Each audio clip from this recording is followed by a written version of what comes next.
The first topics that I want to talk about in this course are some of the high-level ideas of 3D modeling and some of the approaches to it that are helpful to understand before getting into the tools themselves. So first, there are several different types of 3D modeling. Many people start with a primitive like a cube and then add loop or knife cuts and use extrusions, bevels, and the other modeling tools to build outwards. This is called box modeling, and it works great for objects that are already kind of boxy or similar to the starting primitive. Another approach is to outline shapes from scratch in empty space and attach them together. I call this point modeling, and it's great for more natural, complex shapes with a lot of curves that need to be precisely defined. Another approach is to start with a shape and either add or subtract other shapes to or from it using what are called Boolean operations. This is great for quickly making complex machined parts. The resulting geometry can be quite messy though, and usually requires a lot of cleanup. You can also create models using curves. In Blender, curves are great for things like cables and are really useful as helper objects to guide mesh objects. In some other programs like plasticity, 3D patches of curves called NURBs can be used to precisely model complex hard surface objects. Blender technically has NURBs, but they're super weak to the point of being basically useless, at least right now, so nobody really does this type of modeling in Blender, though you can still get similar results using meshes. You can also sculpt models using brushes, which is great for organic objects and feels a lot more artistic and intuitive than pushing and pulling verts in edit mode. We won't cover that here because it's such a big topic, but Kent will cover it extensively in the Fundamentals of Sculpting course later on in this series. Another way to create a 3D object is to scan it. Both scanning and sculpting often result in extremely dense meshes that are a big hit to performance and can't really be animated well, so another type of modeling called retopology is used as a second step to create a new mesh directly on the surface to create an optimized and more useful version of that object. You can also create shapes in Blender procedurally using geometry nodes and other modifiers. This is more of a mathematical, systematic way of working that is great for creating objects that follow rules and can adapt to their surroundings. Currently, geometry nodes are best used not to create models from scratch, but to combine and distribute models that you've already made.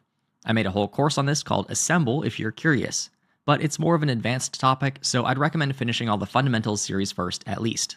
Lastly, you can use simulations to create animated shapes that follow the rules of physics, like smashed bricks, jello, or water. Our instructor Kenny has a whole course about this later on in the Fundamentals series as well. So there are a lot of different modeling techniques. In this course, we'll focus mostly on a blend of box, point, and Boolean modeling, since those are the most foundational skills that will be essential regardless of what type of project you have. There's also a bit of a difference in workflow depending on if you're making high or low poly models. High poly models typically use subdivision surfaces to achieve smooth results, and the topology or structure of the mesh ends up being much different than when working on low poly models. We'll cover the basics of lower poly modeling first in the second chapter of this course, and then graduate to using subdivision surfaces in the third chapter. But however you end up modeling, the end result is polygons that get sent to either a renderer or a game engine. And as a reminder, in Blender, the mesh data is the vertices, edges, and faces that make up the shape of the model. This is separate from the object, which is just a container with properties like location, rotation, and scale, or modifiers that get added on top of and modify the mesh data.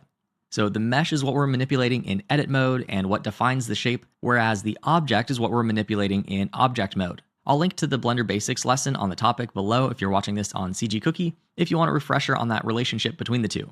Lastly, even though we'll be talking a lot about techniques and tools and getting into the nitty-gritty in this course, I can't stress enough the importance of good proportions, which has nothing to do with the tools and everything to do with developing your eye. This is something I can't really teach other than to constantly bother you about it. And that I will do, because the number one mistake I see from beginner artists isn't some technical error, but just being kinda lazy when it comes to the width, height, and thickness of the parts of your object compared to other parts, or compared to the other objects around it. So this has nothing to do with technical skill and everything to do with being willing to look at references and adjust your model accordingly. I'll admit it takes some patience, and I'm not perfect at it either, so there's always room for improvement. Because of that, I would really recommend modeling to real-world scale when possible, because it takes out a lot of the guesswork. And taking the time to have good proportions will make your work 10 times better than if you don't, and it takes no extra technical skill or learning new tools, so it really is the cheat code to good modeling as a beginner. So with all that said, I think we're ready to get into the meat of the course, so download those example files, fire up Blender, and let's get to work.